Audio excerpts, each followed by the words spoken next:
faci episodul ăsta, trebuie să te semnăm. E chioanere.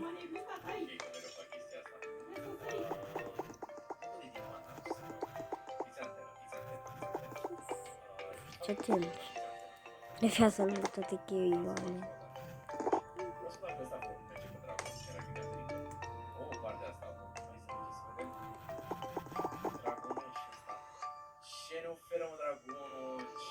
Bam, bam.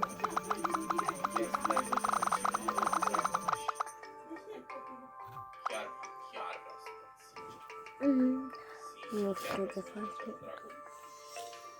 Dacă vă place episodul de azi, să dați like la toate videourile noastre. Și eu. Și trebuie să știe ultimul meu Luca, așa. Și nu fii atent. E bine făcut jocul, să știți. E bine făcut jocul, că nu vedeți câte ori o să iei. E să stai. E acum. Wow, să fie.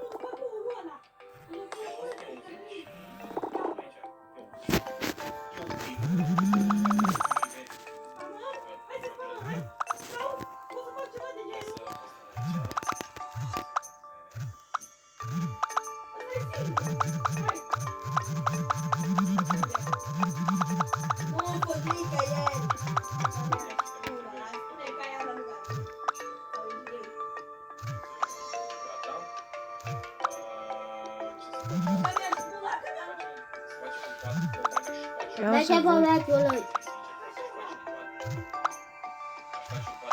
De ce nu băbețul cu Ales?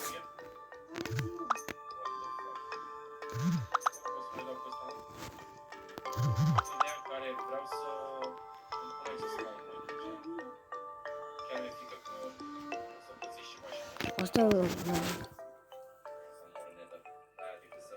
Că strângi multe like-uri să luăm la 2 episoade.